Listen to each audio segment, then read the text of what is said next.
Hello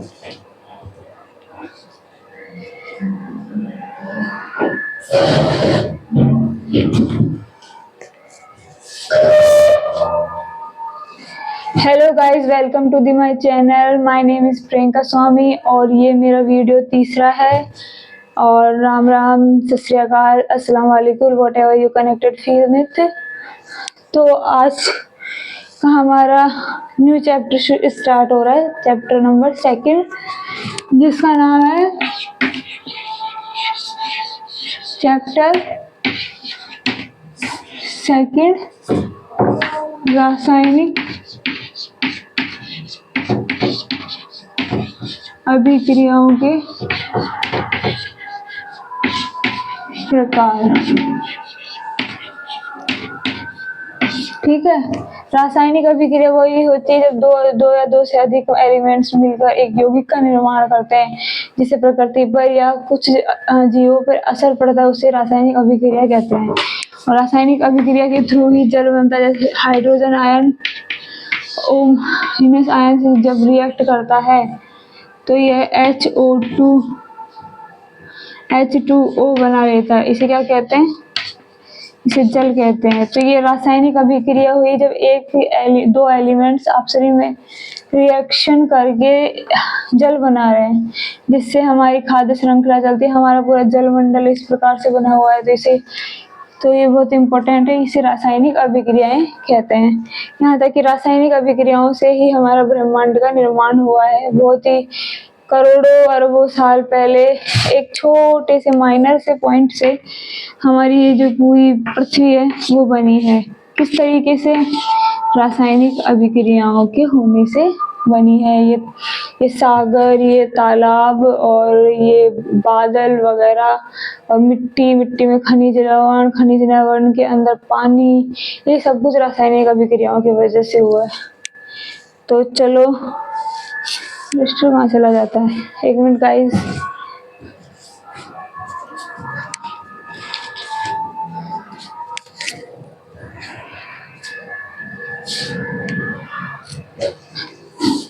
अब रासायनिक अभिक्रियाओं के हमने प्रकार देख लिए थे। एक तो ऊष्माक्षेपी देख लिया था, ऊष्माशोषी देख लिया था। उसके अलावा हमने विस्थापन देख लिया था या वियोजन।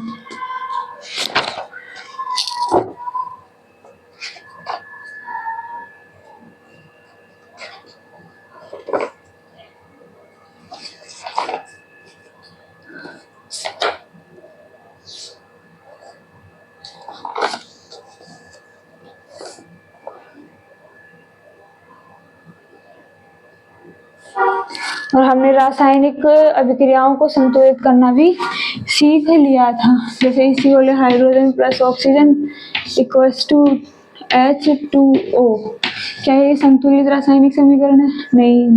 तो हम यहाँ पे 2 लगाएंगे, 2 OH, यहाँ पे 2 OH, एक ऑक्सीजन एक ऑक्सीजन।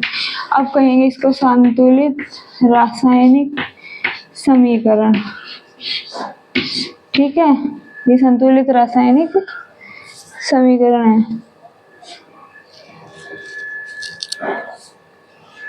ठीक है, और ये संतुलित रासायनिक समीकरण को ही जो ये विधि है, इसको ही क्या कहते हैं? हिट एंड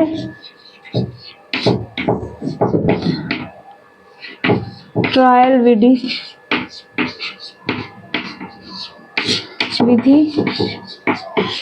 कहा जाता है। हिट एंड ट्रायल विधि कहा जाता है इस विधि को ही।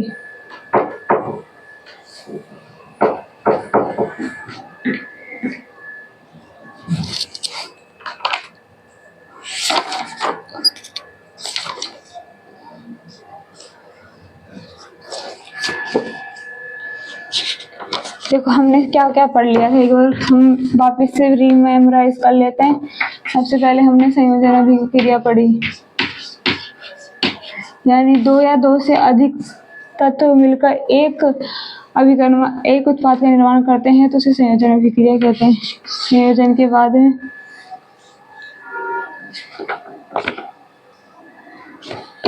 ऊष्माशोषी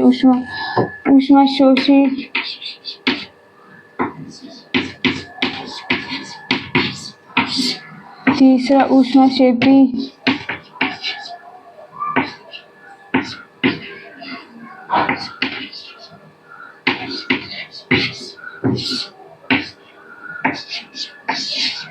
ऊष्माक्षेपी हो गई।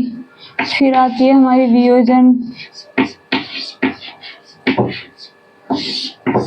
वियोजन या फिर अपघटन, अपघटन भी बोल देते हैं। फिर विस्थापन,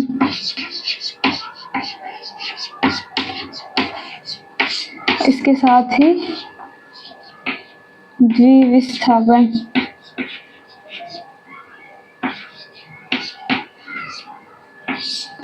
द्विविस्थापन।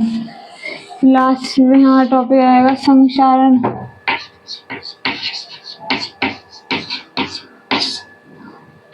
और फिर विकृत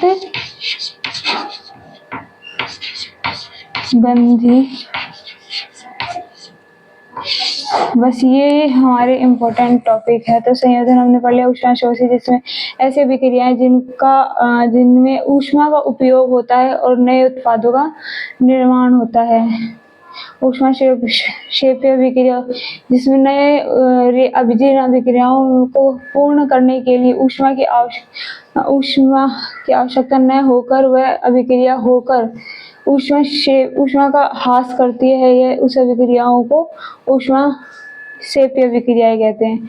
वियोजन अभिक्रिया, अब हम पढ़ रहे थे वियोजन अभिक्रिया। इसके अलावा अपघटन, वियोजन अभिक्रिया भी पढ़ लिए थे हम शायद।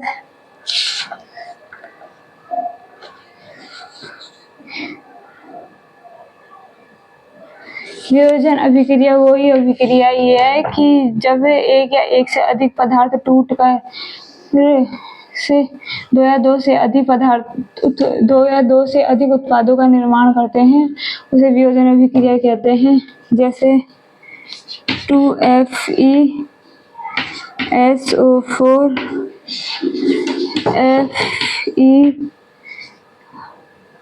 FeO3 प्लस सॉलिड और फिर SO3।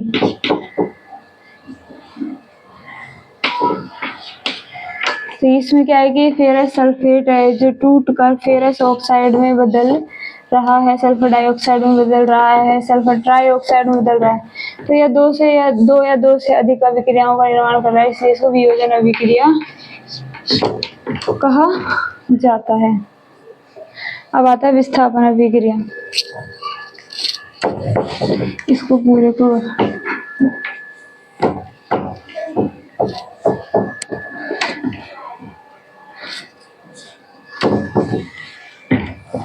विस्थापन अभिक्रिया देखते हैं।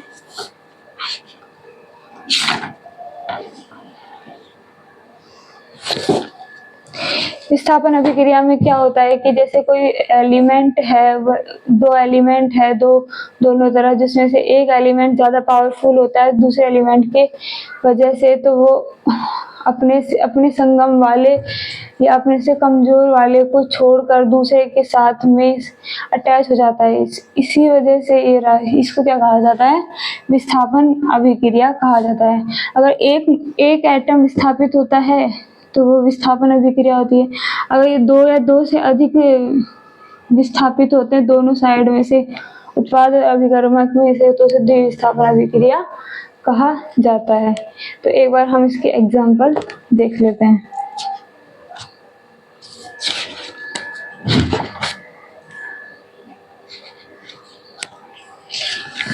जैसे जिंक, एक मिनट,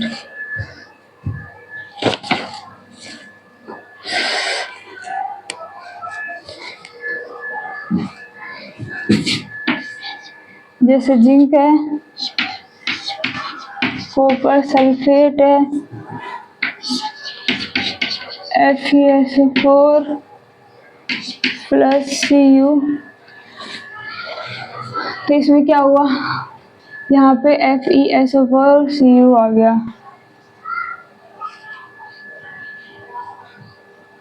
यहाँ पे Fe है, सॉरी।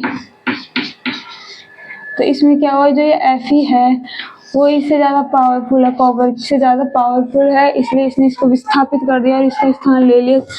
तो इसे मैं कर रही हूँ बाथरूम में तो भाग रहे होंगे। अरे कर दिया कोई ना उधर बातें कर दिया।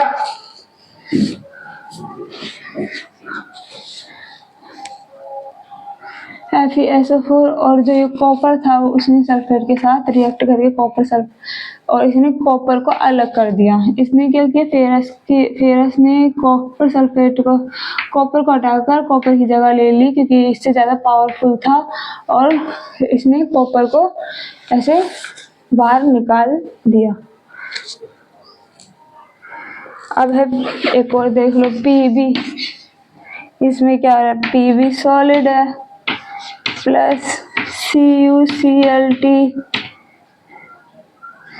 एक्वस है और ये PbCl2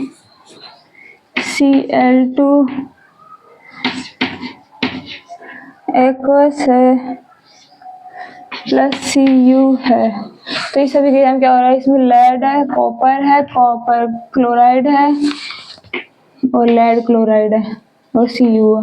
तो इसमें से क्या हुआ, जब लेड है वो Cu से ज़्यादा पावरफुल है, इसलिए इसने इसको हटा दिया और हटाने के बाद में इसने इसकी जगह ले ली और कॉपर को बाहर निकाल दिया। तो इस प्रकार की अभिक्रिया क्या हो गई, विस्थापन अभिक्रिया हो गई। समझ में तो आ रहा है ना किस तरीके से क्या हो रहा है। ये रिएक्शन है लेड की कॉपर के साथ में, कॉपर Pb यानी लेड से कमजोर है, जब तो ये इसको हटा पा रहा है इसलिए इसने इसको हटाया और इसने Cl के साथ बॉन्ड बना लिया, इसलिए Pb क्लोराइड हो गया। लेड क्लोराइड और कॉपर को बाहर निष्कासित कर दिया। ठीक है,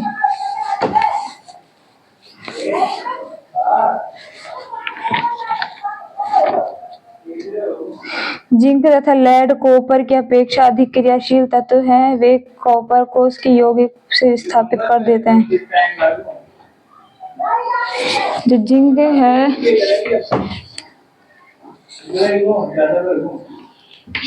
जिंक और लेड है वो कॉपर से ज़्यादा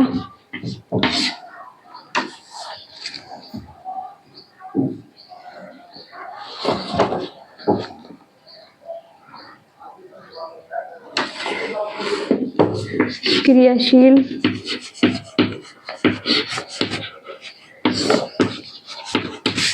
मतलब विस्थापित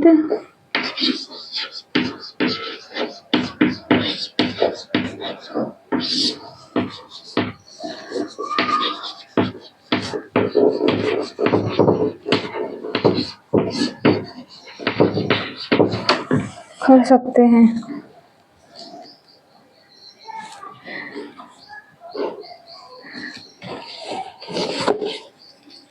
अब ये ले लो, अगर एक साइड से हो रहा है तो उसको विस्थापन कहेंगे, अगर दोनों साइड से एलिमेंट्स का आदान प्रदान हो रहा है तो उसे द्विविस्थापन अभिक्रिया कहेंगे। अगर एक साइड से एलिमेंट्स का आदान प्रदान हो रहा है या फिर एक एलिमेंट्स छूट रहा है तो उसको विस्थापन अभिक्रिया कहेंगे। अगर दोनों साइड से एलिमेंट्स का आदान प्रदान हो रहा है तो उसे द्विविस्थापन अभिक्रिया कहेंगे। इससे पहले हम अब एक बार अवक्षेपण अभिक्रिया देख लेते हैं।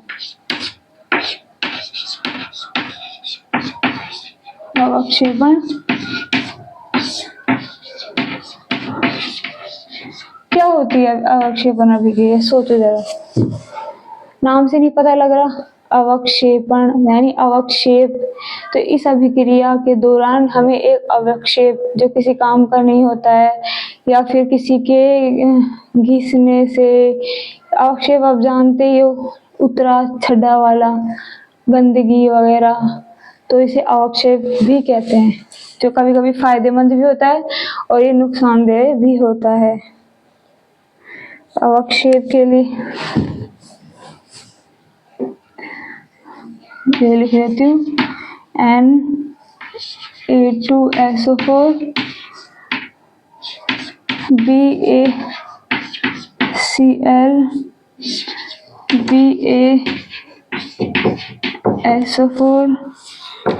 Plus 2NaCl। तो इसमें क्या हुआ, सोडियम सल्फेट के साथ था, लेकिन सोडियम इस बेरियम से ज़्यादा कम कंट्रोल इसमें हुआ, इसलिए बेरियम की जगह ले ली और खुद आ गया। और फिर ये सल्फेट था, ये इसकी जगह आ गया, और बेरियम था जो इसकी जगह आ गया। ठीक है, और जो ये सल्फेट और सोडियम था वो यहाँ से आ गया। तो ये इसमें क्या क्या हुआ, द्विविस्थापन अभिक्रिया भी हो रही है, क्योंकि दोनों तरफ आयनों का आदान प्रदान हो रहा है, इसलिए अवक्षेपण भी हो रहा है।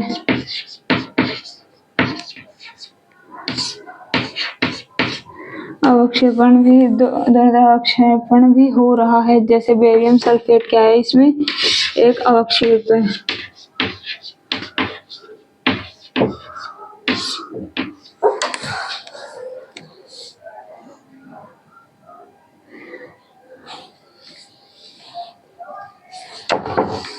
ठीक है, समझ में आ गया गाइस? इस तरीके से अवक्षेप होता है।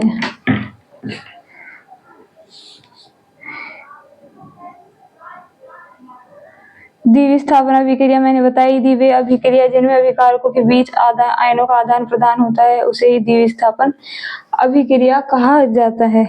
उपचयन और अपचयन अभिक्रिया।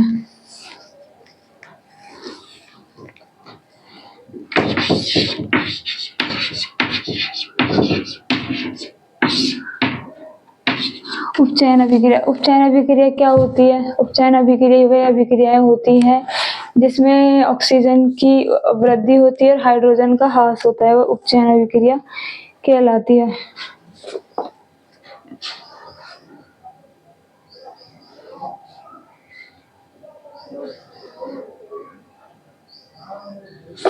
वे अभिक्रियाएं जिनमें ऑक्सीजन की वृद्धि होती है और ऑक्सीजन का ह्रास होता है उसे उपचयन अभिक्रिया कहा जाता है। इसका एग्जाम्पल बताऊं, 2C2 प्लस O2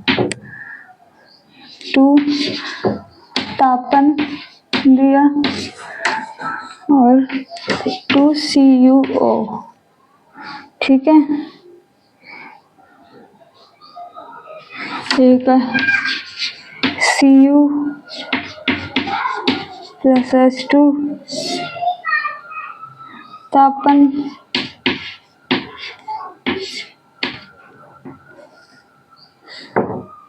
Cu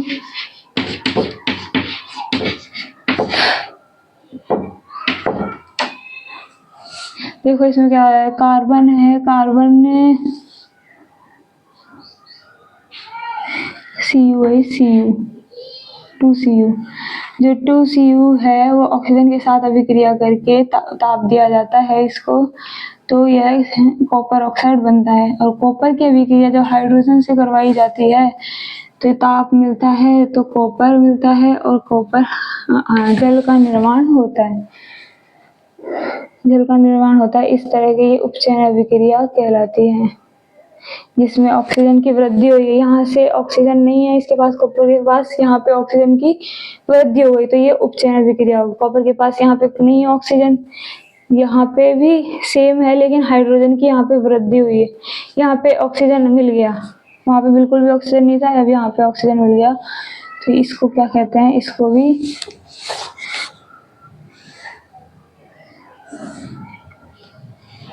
यहाँ पे CuO ही है। O2 से अभिक्रिया और H2 से अभिक्रिया। O2 से करवाते हैं तो हमें जल प्राप्त होता है और कॉपर अलग मिलता है, और Cu से करवाते हैं तो ऑक्सीजन के साथ तो कॉपर ऑक्साइड हमें मिलता है। ठीक है,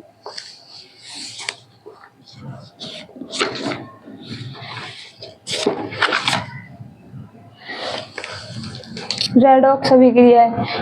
अपचयन अभिक्रिया लिख लेते हैं वह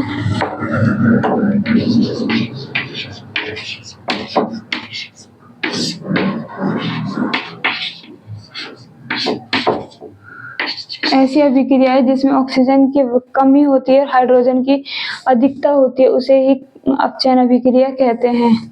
जैसे यहाँ ये वाली है अपचयन अभिक्रिया, जैसे कॉपर ऑक्साइड था और हाइड्रोजन था, उससे वृद्धि करके तापन देकर कॉपर बच गया, यानी कॉपर में ऑक्सीजन की कमी हो गई, तो ये क्या हो गई, ये हो गई आपकी अपचयन अभिक्रिया हो गई। और ये यहाँ पे साथ में जल बना। अरे ये बहुत इंपॉर्टेंट है, आपको पूछ लेंगे कि कौन सी अभिक्रिया अपचयन है, कौन सी अभिक्रिया उपचयन। तो याद रखना कि उपचयन अभिक्रिया वो होती है जिसमें ऑक्सीजन की वृद्धि होती है, हाइड्रोजन का ह्रास होता है, उसे उपचयन अभिक्रिया कहते हैं।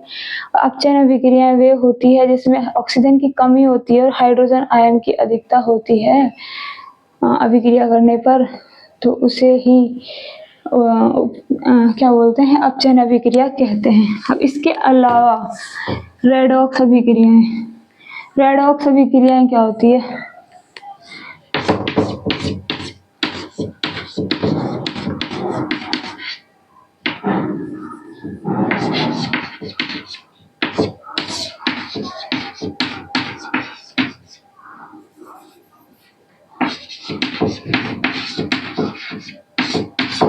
रेडॉक्स अभिक्रियाएं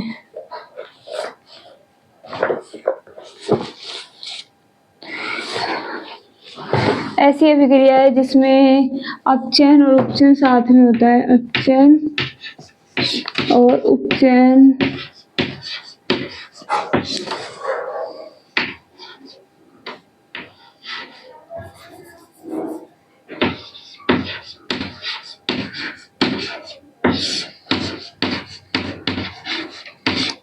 उपचयन साथ में होता है। जैसे CuO प्लस H2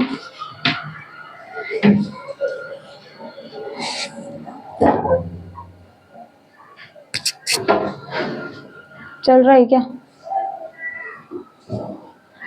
जैसे तापन देते हैं, CuOH2 को तापन दे, सॉरी रेडॉक्स अभिक्रिया नहीं है, रेडॉक्स अभिक्रिया दूसरी है। इसके अंदर zinc oxide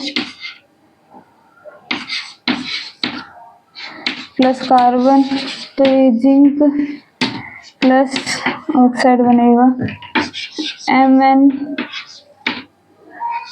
oxide plus 4HCl MnCl2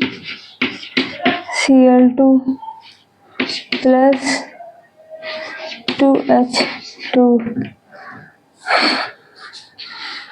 2HO 2H2O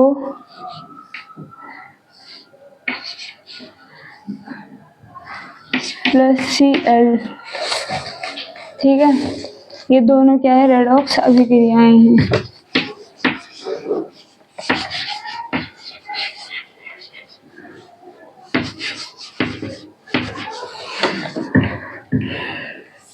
zinc oxide की अभिक्रिया कार्बन से करवाई जाती है, तो जिंक और कार्बन मोनोऑक्साइड मिलते हैं कि यहाँ से तो देखो उसकी कमी हो गई, ऑक्सीजन की कमी हो गई, तो ये उपचयन हो गई, और यहाँ से ऑक्सीजन की वृद्धि हो गई, तो ये अपचयन विधि हो गई। देखो समझेंगे, यहाँ से ऑक्सीजन की कमी तो उपचयन, यहाँ से ऑक्सीजन की वृद्धि तो अपचयन MnO2, यहाँ से ऑक्सीजन की कमी तो यहाँ पे अपचयन हो रहा है।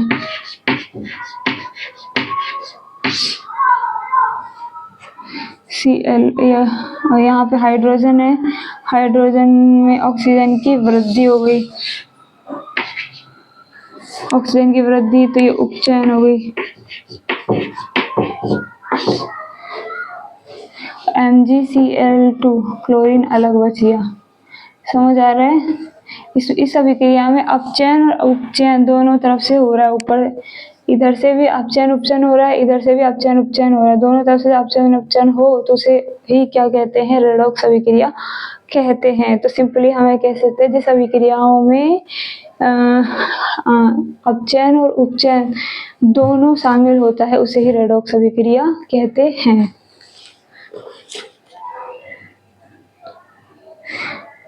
अब आते हैं संसारण पर। बस 2 टॉपिक और बचे फिर ये चैप्टर खत्म।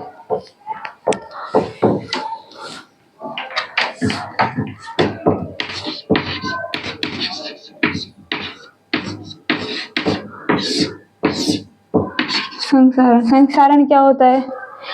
संसारण होता है कि जब कोई धातु या धातु मौसम में परिवर्तन या फिर ऑक्सीजन और नमी के सीधे संपर्क में आने से जो धातु है उसका रंग परिवर्तित हो जाता है और वो काम करने योग्य नहीं रहती है, इसी को ही संसारण कहा जाता है। जिसके एग्जाम्पल है लोहे पर जंग लगना, तांबे के बर्तनों का काला पड़ जाना, चांदी का रंग काला पड़ जाना। ये सब के सभी क्या है? संसारण के रूप है, संसारण के रूप है। ठीक है,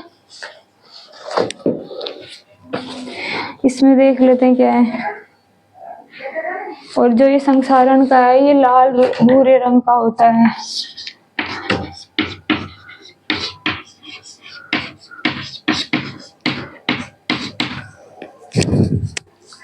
लाल भूरे रंग का होता है।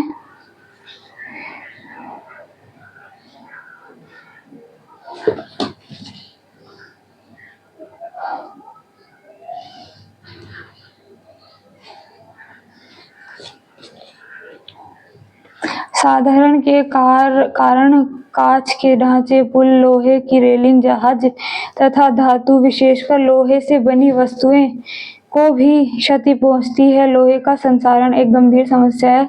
क्षतिग्रस्त लोहे को बदलने हर वर्ष पैसा खर्च होता है। तो हम क्या करते हैं, संसारण से बचाने के लिए इनको एंटी संसारण रूप देते हैं, जैसे कि रेजमाल रगड़ना, फिर उसके ऊपर कलर्स करना। हम अपने गेट वगैरह को कलर करते हैं, क्योंकि अगर कलर नहीं करेंगे तो बारिश के मौसम में वो ऑक्सीजन और नमी के साथ संपर्क में आएंगे और उनका संसारण यानी जंग लगना शुरू हो जाएगी। ठीक है, अब पढ़ते हैं विकृत गंधिता।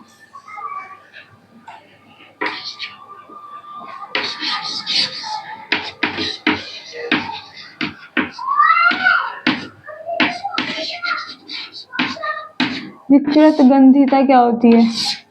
नाम से ही पता चल रहा है, विकृत और गंधिता। विकृत यानी कोई चीज विकृत हो रही है, जैसे कि दूध है वो दही में परिवर्तित हो रहा है अचानक, बिना जावन के, अचानक से वो विकृत हो रहा है। दूध अजीब सा अटपटा सा हो जाता है, मतलब उसका रूप विकृत हो गया। और गंधिता, उस विकृत रूप में से हमें गंध आती है, तो इसी को ही विकृत गंधिता कहते हैं।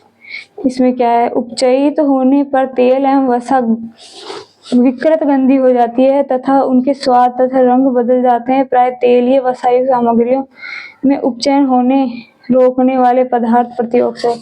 ये क्यों आती है, क्यों होती है? ऑक्सीजन के संपर्क में आने पर, नमी के संपर्क में आने पर इनमें से बदबू आने लग जाती है, या फिर इनमें बैक्टीरिया वगैरह लग जाते हैं, जिससे इनमें बहुत ही गंदी बदबू आने लग जाती है और खाने योग्य नहीं रहती है। तो इसके लिए हम इसको एंटी प्रतिरोध ऑक्सीकारक रोकने के उपाय,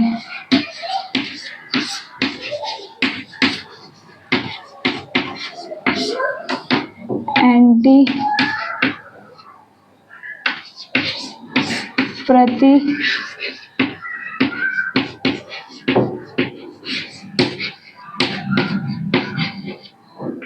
प्रतिऑक्सीकारक बोलते हैं इसको।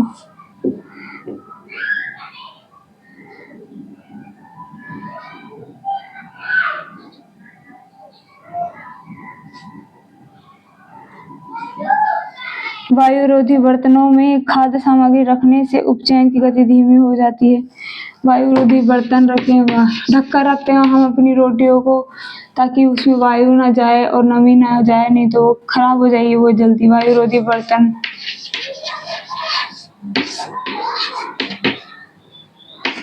बर्तनों का उपयोग।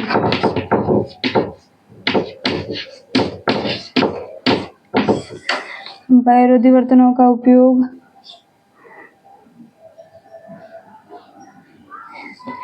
जैसे चिप्स की थैली में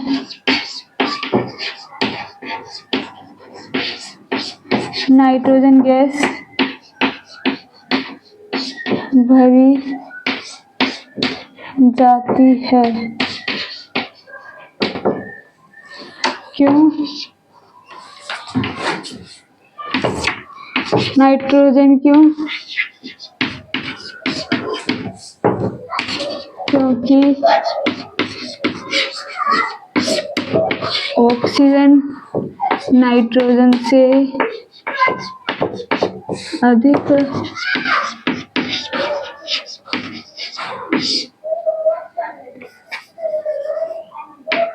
से कम अभिक्रिया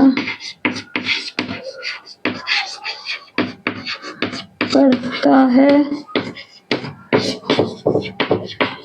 जिससे बनाया गया प्रोडक्ट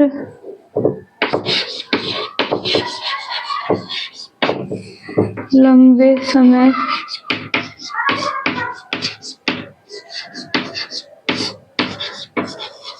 तक यूज करते हैं।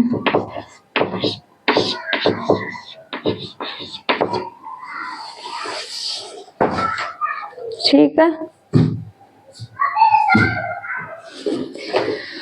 समझ में आ गया। विकृत गंधी जब वो होती है जब हम अपने खाने पीने की सामग्रियों को ऐसे ही खुला छोड़ देते हैं और बदलते मौसम में नमी और वायु के सीधे संपर्क में आने से जो खाने पाने की चीजें हैं वो सड़ने लगती है, जिससे उसमें गंध आने लगती है। इसी को विकृत गंधीता कहते हैं।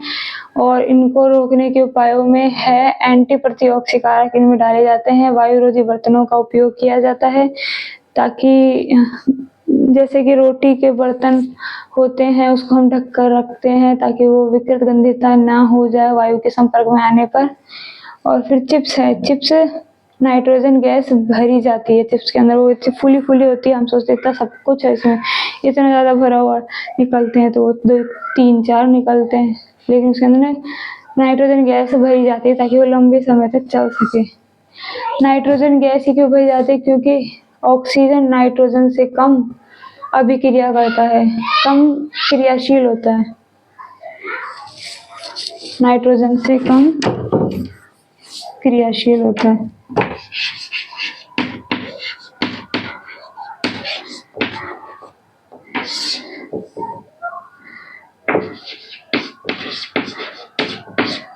नाइट्रोजन से कम क्रियाशील, जिससे बनाया गया प्रोडक्ट भी लंबे समय तक यूज कर सकते हैं। सो गाइस, आज का जो ये आपका चैप्टर था ये कंप्लीट हो चुका है। फर्स्ट चैप्टर बहुत ही अच्छा और समझने योग्य चैप्टर था और इसमें से बहुत सारे क्वेश्चन बनते हैं जिनको आपको पढ़ना होगा। एक बार तो आपको इसकी रीडिंग लगानी होगी चैप्टर की, चाहे सरसरी नज़र से लगा लेना, लेकिन एक बार पढ़ जरूर लेना है। और जो ये अम्ल क्षार के जो डिफरेंस थे ये मैं बताऊंगी आपको, एक रह रहा है जो अम्ल क्षार का डिफरेंस क्या होते हैं। एक तरीके से अपन अलग ही पेज बना लेंगे इसका, तो वो काम हम करेंगे फिर। हाँ, तो ठीक है गाइस, कल से हम पढ़ेंगे न्यू चैप्टर, थर्ड चैप्टर, अम्ल क्षार और लवण। तो उसको पहले से आप थोड़ा सा रीडिंग लगा के आएँ ताकि आपको समझने में दिक्कत ना हो। Thank you very much.